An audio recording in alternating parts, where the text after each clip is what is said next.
Muito legal. Olha, interessante, né? No 4.0 da biologia, nós temos aqui, né, uma palestra tão interessante, tão instigante. Então, nós temos pouco tempo, mas vamos começar, né, com o papo com o biólogo, com as perguntas. Primeiro, por favor. Paulo, boa noite.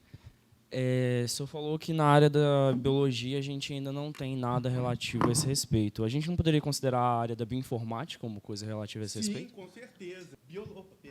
Eu digitei lá no Google, Biologia 4.0. Ele me deu lá Biologia Sintética, que é outra coisa. À medida que a gente vai digitando coisa no Google e na internet, se você não focar, você sai. E é o que eu falei, não dá para saber tudo. Aí essa biologia sintética, eu nem lembro o que eu li mais, porque eu começo a sair, você perde o foco. Então, vai. Então, a bioinformática e todos aqueles exemplos que eu dei ali, é a biologia 4.0. É o termo que não existe. Então, ele tem que partir de algum ponto, ele vai existir. A partir de hoje, pelo menos, a gente tem que ter consciência. E é uma ideia ir para o conselho aproveitar esse termo. Sei lá, se daqui a pouco alguém pega e pega esse termo e, para usar, você vai ter que pagar algum royalty, alguma coisa. Não sei. Quem vai saber é o jurídico aqui do CR Bio. Tá? Você falou de uma coisa aí, de um termo, aí, usou um termo na sua apresentação que me chamou muito a atenção, que é uma palavrinha que a gente muitas vezes não percebe hoje no nosso dia e usa pouco, chamada ética. E aí nós vimos inúmeros exemplos em que, usando o 4.0, a inteligência artificial, a gente resvala em numa linha muito tênue do que é a ética, do que é a evolução, do que é a mão do homem em vários processos de vida, evolutivos, de relacionamento, interferindo na sociedade, enfim. Eu queria que você falasse sobre isso. Isso é o mais importante de hoje. Ô, Gladstone, para mim. Obviamente que a boa ética, a boa moral e costumes tem que fazer parte desse processo. O que acontece? Numa das minhas pesquisas usando lá o Google, eu vi o termo Mundo 5.0. Eu quase caí para trás. Falei, gente, o Mundo 4.0 ele está acontecendo. E a pessoa já me vem com o Mundo 5.0 acontecendo lá no Japão. Eu falei, que raio que é isso?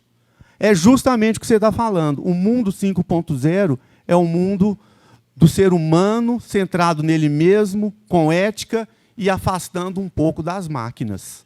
Então, a gente tem que ter essa preocupação em fazer o certo, tá? E isso vem de cada um, da criação de cada um.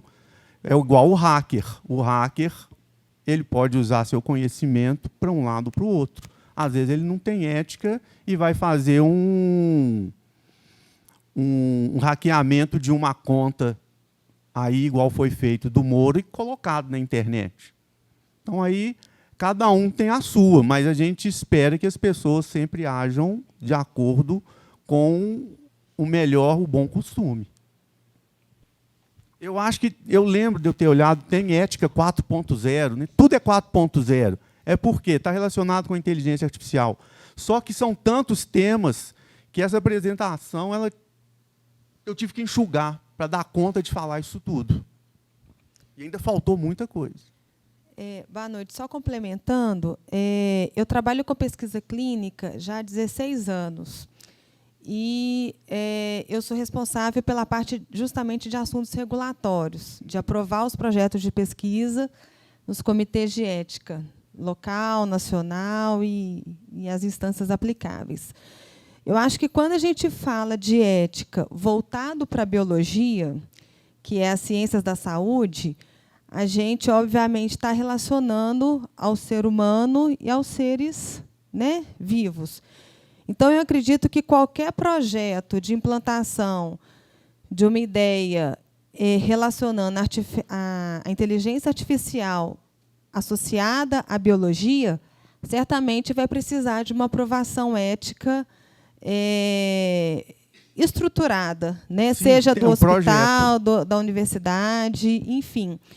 E, hoje em dia, esses órgãos estão ficando cada vez mais especializados e voltando a atenção cada vez mais para o indivíduo doador da informação, né? Ou do produto que vai ser pesquisado, né? Então, eu acho que, realmente, essa inovação da inteligência artificial está vindo de uma forma muito acelerada, né? Principalmente, por exemplo, se a gente for pensar na medicina, eles já utilizam o termo da era da medicina personalizada, onde você analisa sequenciamento de genoma, os tumores, enfim, principalmente na área de oncologia, para você ter o medicamento correto para o paciente correto, na dose certa, no momento certo, né? Individualizado para que ele tenha uma eficácia melhor. E eu vejo muita potencialidade na área da biologia, mas realmente sem deixar de ter em mente essa questão da bioética. Sim, é por isso que tem que passar pelo comitê de ética antes. Senão eu posso pegar esses dados. Esses dados, eles têm nome do paciente, nome da paciente, do casal, do marido e da esposa, tem o telefone, tem tudo lá. Então eu tenho que ter cuidado de não expor isso também. E não deixar vazar. Porque se deixar, eu tomo multa. Tá? Ou então posso usar para outra finalidade, né? Para o paciente, para o casal, e falar assim, ó, se você fizer assim, assim, a sua chance de engravidar melhora. Né? Sim, não é só posso porque realmente fazer. o uso dessa inteligência artificial no comércio e no processo de vendas, né, do varejo, tudo, ele é bem diferente do que quando Sim. a gente está falando Se da você área da tem um ciência. banco de dados dentro de uma farmácia que não tem nada relacionado à identificação do seu consumidor, você pode usar esse banco de dados só para ver a associação de compras. Então, quem compra, né, dipirona, compra também o Dorflex. Então, na hora que você passar no caixa, ele te oferece. Aí, quer dizer, quase que às vezes ele te força a comprar uma coisa, mas é baseado em associações. Né? Então, todo lugar tem a ética que eu acho que depende mais da pessoa. Da sua criação, dos seus costumes. Às vezes, o que é ética para um não é para outro. Ele fala assim, não, isso é bobagem. Tá? Não vai afetar a vida de ninguém eu distribuir esse banco de dados, mas afeta. Você tem informações ali pessoais. Tá? Mas até onde vai? Sendo que você tem Facebook, igual eu falei, tem Facebook, tem Instagram e tem o currículo Lattes. Lá se acessa uma série de informações. Elias Mana. Ô, Luiz, eu já tenho algum tempo de mercado de trabalho, já formei. Sou mais novo que você. Mas é o seguinte, no momento desafiador que hoje é o mercado de trabalho, e eu achei interessante quando você falou, Luiz, que a inteligência artificial ela até independe do caminho profissional que a pessoa seguiu. Ou seja, Qualquer área. Qualquer área. Então, eu acho isso muito interessante, porque não, aquela atividade profissional não é do biólogo, é do engenheiro. Não é do engenheiro. Então, o biólogo, nesse momento, tem a oportunidade de, através da inteligência artificial, ampliar mercado de trabalho. Eu acho que é uma janela para o biólogo ocupar o mercado de trabalho, dar mais liberdade a ele.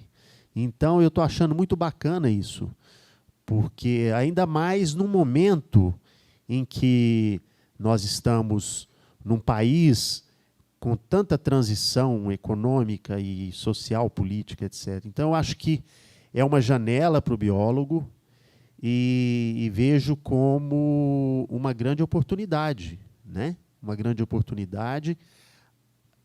E aí vem as startups também, que há pouco tempo era um palavrão, mas agora vejo que é outra grande janela para que o biólogo possa abrir oportunidades de trabalho.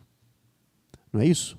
Você quer comentar alguma coisa sobre? Sim, Então, fica parecendo, quando a gente fala de inteligência artificial, de algoritmo, programas, né, software, que isso é exclusivo do pessoal da computação que vai mexer. O ideal é ter o profissional da área com o profissional da computação. Isso aí vai ter um rendimento muito melhor.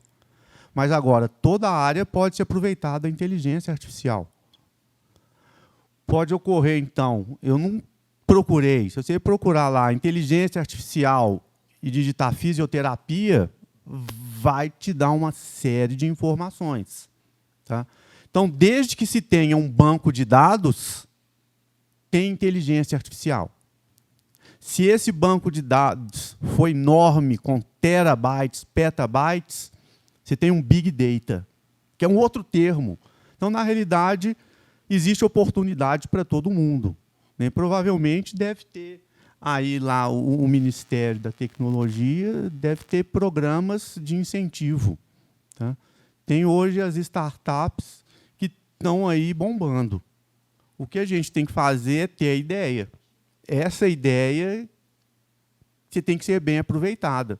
Então, se você faz um estágio em algum lugar, vê se lá tem um banco de dados. Se tiver banco de dados, começa a pesquisar qual que é a dor, qual que é o problema que está havendo ali e propõe isso para o seu professor. Mas, a princípio, tem que haver uma associação da área de interesse, por exemplo, biologia, com a computação. Às vezes, você pode procurar um professor da estatística, da matemática, que são profissionais que estão envolvidos mais com esses algoritmos. Eles têm uma formação, né, matemática e estatística melhor do que a gente. Mas isso não impede que você tenha também capacidade de ter a ideia. Porque algoritmo, existem vários, dezenas. Não é simplesmente colocar o dado no computador que ele vai soltar uma resposta, não. Tá? Você tem que preparar esses dados e depois passar pelo algoritmo. Às vezes você tem que testar 10 algoritmos para saber qual que é o melhor. Então, se você pegar aquele programa UECA, já é alguma coisa. Tem várias aulas no YouTube, lá, gratuitas. Então, você pode aprender. E essas oportunidades, elas estão ocorrendo, elas estão acontecendo. Né? Aquela menina que eu mostrei das plantas.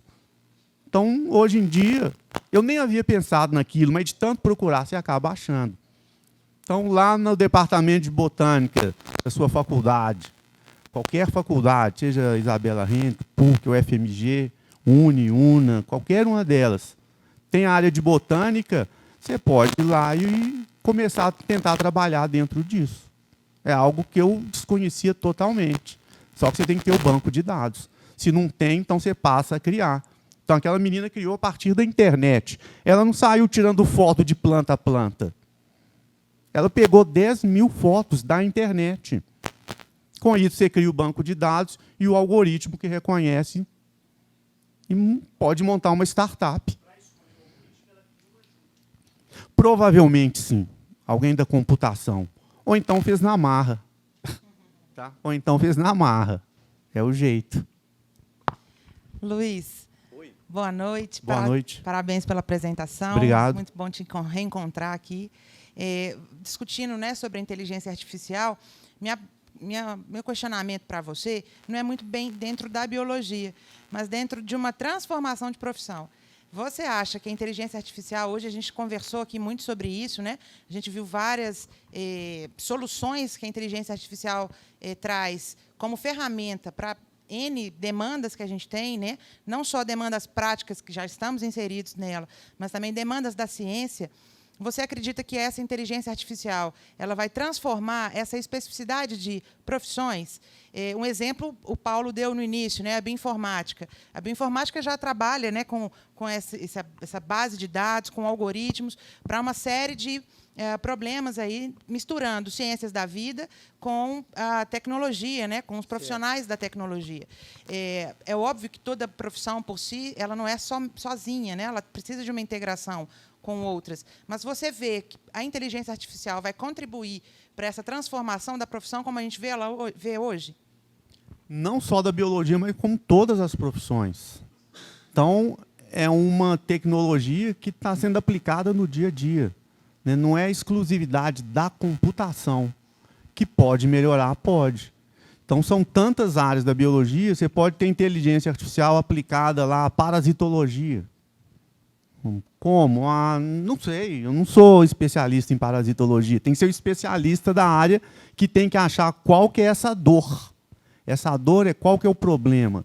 E dali tentar fazer com que isso ande e, às vezes, vai originar um projeto de TCC.